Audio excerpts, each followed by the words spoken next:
Today we are doing 5.03 Cubism. Right-click on your quiz and open that in a new window. And then once you've done that, go ahead and size it down so that it fits on one side of your window. And let's read the questions. Question 1. Which is a distinguishing characteristic of synthetic cubism found in Still Life Le Jour by Georges Braque? Is it depicting realistic detail in the guitar and the picture, or using traditional perspective to show the objects on the table, or showing objects on the table from various vantage points at the same time, or using shading to call attention to the most important objects? Question 2. What distinguishing characteristics of analytical cubism did Pablo Picasso include in Portrait of Ambroise Villard?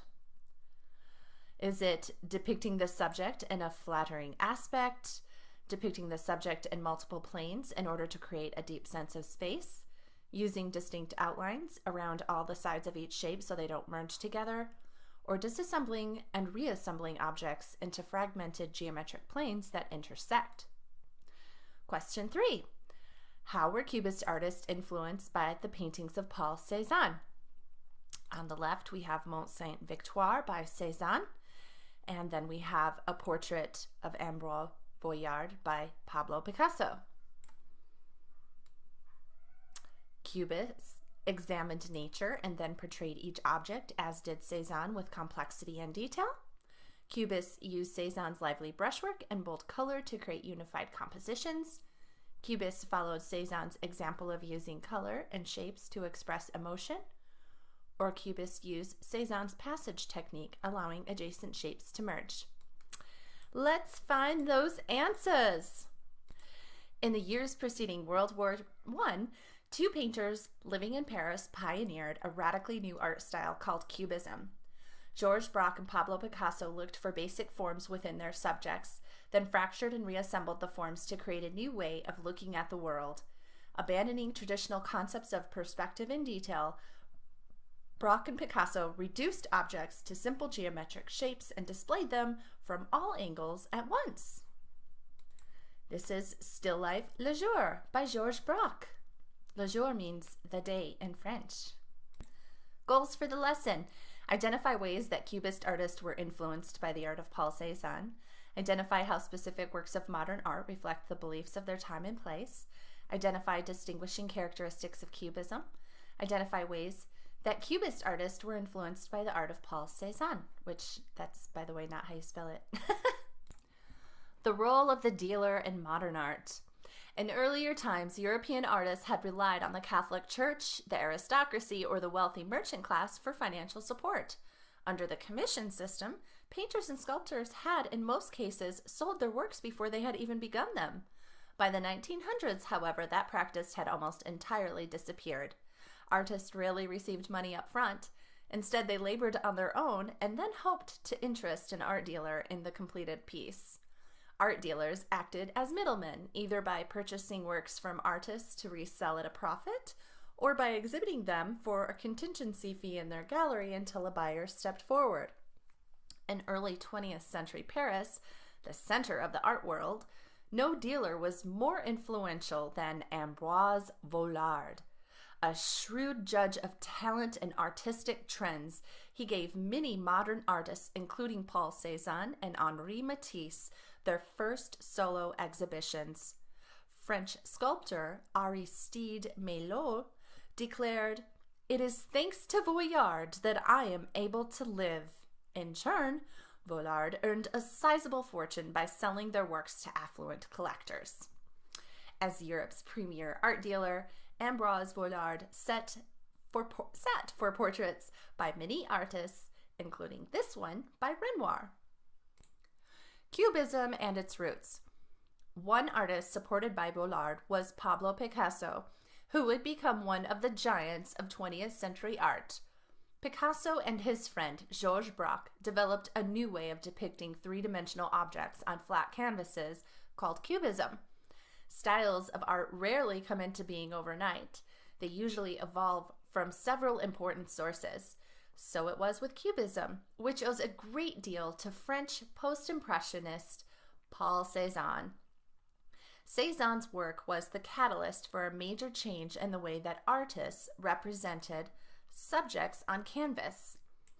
Paul Cézanne's paintings, such as Mont Sainte-Victoire, had a major influence on the development of the Cubist style, as seen in Pablo Picasso's portrait of Ambroise Villard. In his later paintings, Cezanne reduced objects to their simplest forms and showed them from multiple viewpoints in the same painting. Nature should be treated as cylinders, spheres, and cones, he said. In his landscape painting, Mont Sainte-Victoire, he found the underlying structure of the mountain and rendered it abstractly by using areas of harmonious color. The patches of color create rhythmic pattern through the composition. Cezanne employed a technique called passage, in which he left the edges of some areas open to merge with adjacent shapes. Here were the dark contour lines defining the mountain fracture. The rock of the mountain penetrates the sky, and the two become one. Cubist painters employed this technique in their works. Now that's very interesting because one of the questions we had was, how were Cubist artists influenced by the paintings of Paul Cézanne? Let's look at those answers and see if we can pick the best one. Cubists examined nature and then portrayed each object with complexity and detail. No, remember he breaks it down to simplest forms, the spheres and cones and cylinders. Cubists used Cézanne's lively brushwork and bold color. Nope, I didn't really talk about lively brushwork, right? Cubists followed Cézanne's example of using color and shapes to express emotion. You know, they didn't really say a lot about that in this passage, did they? Cubists used Cézanne's passage technique, allowing adjacent shapes to merge. Yes, that's the one that they just talked about, huh? Look at Georges Braque. Georges Braque was born in 1882 in Argenteuil, France, a small town on the Seine River near Paris. His family owned a prosperous house painting business, and his father and grandfather were amateur artists. Braque's family moved to Le Havre when he was 8. While in his teens, Braque enrolled at the Havre Academy of Fine Arts. During a year's apprenticeship as a house painter and interior decorator, he gained skills as an artisan, including painting decorative wood grain finishes. After serving in the military for a year, Braque decided to become an artist. His early paintings show influence from the work of the Impressionists and the brilliant color of the fauves, the wild beasts. Georges Braque worked with Pablo Picasso to develop a style known as Cubism. Now, if you are interested in going into a field of art, as you can see, learning French would be really helpful. In fact, learning French, German, and Spanish, and Japanese, and Chinese, and any other language you could pick up would be helpful. Really quick. So remember the fauves such as Henri Matisse? Color was more important than the subject matter, right? Color was the big deal. So a new way of seeing. At the 1907 Salon des Indépendants in Paris, Braque exhibited paintings in the Fauvist style to a warm critical reception. But he was already moving in a different direction toward Paul Cézanne's more abstract and distorted geometric shapes. So basically there's this transition from color to abstract distorted shapes. Later that same year, Braque was exposed to the work of a young Spanish painter who had recently achieved prominence in Paris and prominent Paris art circles. In a painting by Pablo Picasso that seemed to break almost every rule, 5 nudes stare from the canvas, their angular bodies broken into fragments and stuck back together. Even though the painting was shocking to Braque, he appreciated the power of its imagery and the way Picasso showed his subjects from several different vantage points at once. Pablo Picasso was born in 1881 in Malaga, a small town in southern Spain. His father was an artist and a drawing teacher. When Pablo was 7 years old, he began to paint. By the time he was 10, he entered the School of Fine Arts in La Coruna, where his family lived at that time. Picasso progressed at a rapid pace and soon became frustrated with following the rules and traditions taught to him in art school. In 1904, he moved to Paris, where he learned French and quickly acquired a coterie of influential art dealers and collectors. Picasso spent the rest of his life in France and died there in 1973 at the age of 91. In the early 20th century, Pablo Picasso began an artistic career that seemed to break all of the rules. A brilliant collaboration. Braque and Picasso met in 1907 and became friends. They were both interested in exploring new ways of handling three-dimensional forms and the relationships of objects in space.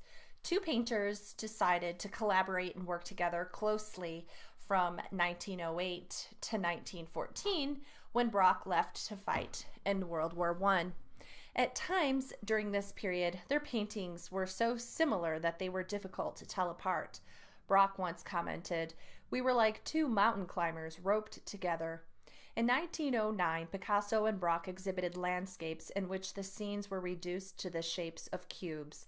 The name Cubism came to be used for the style in which subjects were rendered in a variety of simple geometric shapes. Let's look at the characteristics of Cubism. So we've got The Red Room by Matisse, Improvisation 31 by Kandinsky, and Brick Factory at Tortosa by Pablo Picasso. Now, can you name which style each of these are?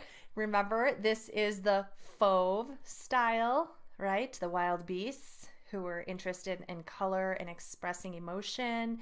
And then we've got Kandinsky, the expressionist, right? So we're going in more of an abstract direction. Yes. And then this is our Cubism. So the art movement of Fauvism, Expressionism, and Cubism all occurred around the same time. Artists working in each style tended to flatten the space in their compositions rather than paint the illusion of depth on flat canvas. They experimented with ways to emphasize the flat surface of a painting. However, these three styles are very different. Whereas the Fauves and Expressionists base their works on the expression of emotion, the Cubists base theirs on intellectual analysis of the structure of objects. By experimenting with ways to depict flattened space, the Cubists departed from the use of traditional perspective. In their early paintings, Picasso and Braque simplified objects to geometric shapes with hard edges and filled them with vibrant color. Portrait of Ambroise Villard. In 1901, when Picasso was 19, Ambroise Villard gave the painter his first exhibition. Villard purchased a number of Picasso's works, but Villard was cautious about offering a contract to represent Picasso in the sale of his works to collectors, something that most artists wanted. Picasso painted this portrait of Villard in 1909 to pique his interest. Picasso studied the determined set of Villard's mouth and jaw, his heavy eyelids, and his dark beard. Then Picasso methodically broke those features into a set of geometric facets that come together at different angles.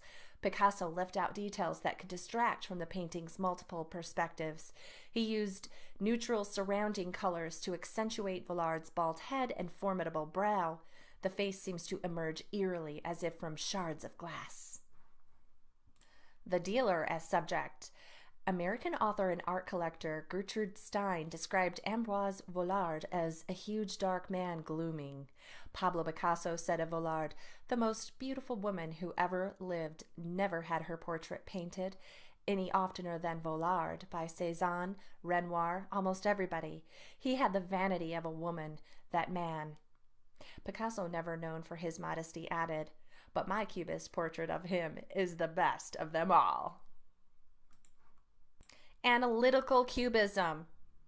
Analytical Cubism is a stage in Cubism where the artist analyzes a subject, then disassembles and reassembles it into a series of fragmented geometric planes that intersect. leaving behind any semblance of the cubes of his early work with Braque that gave the movement its name. Picasso focuses on creating a flattened space and portrait of Ambroise Villard. Using Cezanne's passage technique, to remember what that is, a technique developed by post-impressionist Paul Cezanne and subsequently used by the Cubists, in which the edge of a shape in a painting is eliminated so it merges with an adjacent shape. Picasso left some edges of a shape intact while eliminating others. One shape merges with the next. The technique creates the effect of a carefully knit together, shallow space composition. Although the shapes that make up the figure are still recognizable, Picasso fractured the figure so that it fused with the background. Using neutral colors for the figure and background further unites the composition. Analytical Cubism is the most intellectual of Cubism's stages. Picasso fractures Villard's body so that it fuses with the background. Picasso uses passage by eliminating an edge on a shape so that it merges with the next. Picasso fractures the form of a recognizable object into a series of intersecting geometric planes. Picasso further unites the figure with its backyard ground by using neutral colors throughout, depicting a recognizable object from multiple viewpoints, and by using intersecting fractured planes creates a flattened space. Or shall we say, face. Still life, le jour. In Still Life, Le Jour, painted in 1929, Braque assembled a jumble of objects, a guitar, pipe, pitcher, water glass, apples, and a knife on a table. Then he played with the perspective, showing several views of the objects at once. The viewer sees a side view of the pitcher and water glass and looks inside them too. Braque broke the guitar apart and reassembled it, highlighting the contour in black. The open drawer serves as a reminder of the two-dimensional surface. The knife, though angled downward, doesn't fall in. Black and white contour lines emphasize simple shapes. A French newspaper, Le Jour, the day, has been slashed into two pieces. Braque used greens, blacks, and browns in the background to enhance the simple forms of objects in the painting. He painted the table surface in simulated wood grain and added a decorative wallpaper pattern in the background, elements that reflect his early training in interior decoration.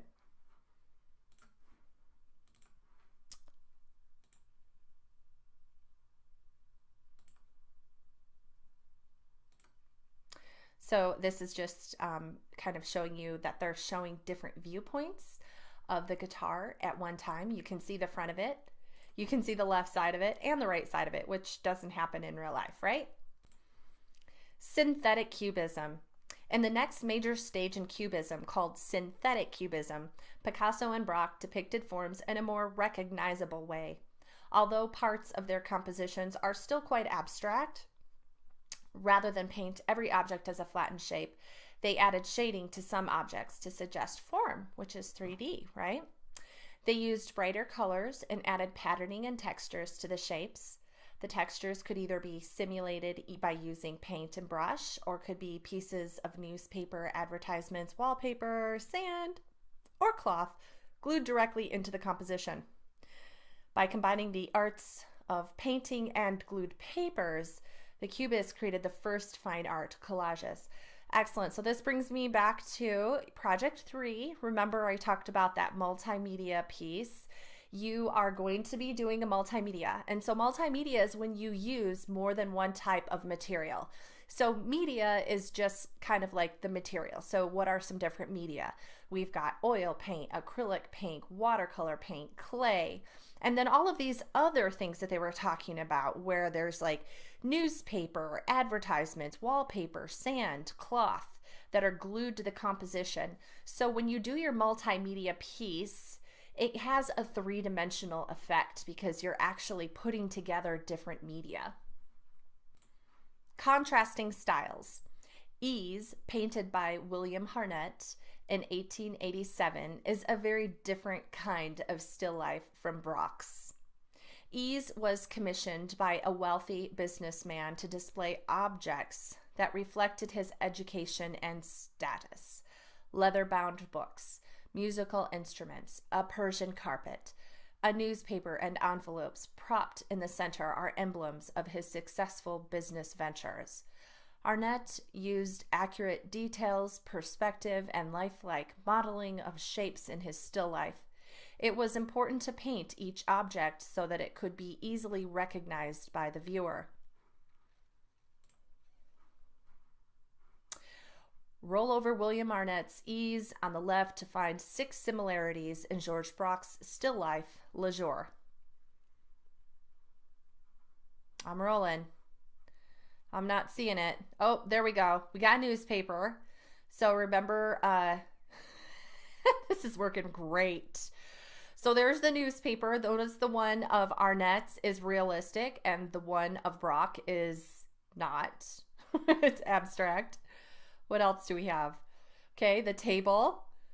Both of them have a table. All right, what else is there? There's a musical instrument. So we've got a violin on the left and a guitar on the right. A cup. Okay, I'm not getting that cup to show up very well. There's the cup. The cup's in the back. Okay, patterning. Let's see. Where's the pattern? There's a pattern. Okay, you can see some patterning and very different techniques for sure.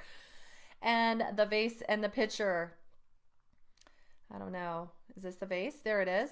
Look at the difference in the realistic effect versus the abstract effect. That was fun. All right, let's answer the questions on the quiz. So, which is a distinguishing characteristic of a synthetic cubism? Okay, so synthetic. Is it depicting realistic detail? No. Was it using traditional perspective? No. Was it showing objects on the table from various vantage points? Yes. Using shading to call attention? No. Next question. What distinguishing characteristics of analytical cubism did Pablo Picasso include in Portrait of Empress, Villard? Analytical cubism. Depicting the subject in a flattering aspect. Well, I know that Picasso thought his portrait of Villard was the most flattering of them all. Depicting the subject in multiple planes in order to create a deep sense of space. No, remember we talked about how flat his face was.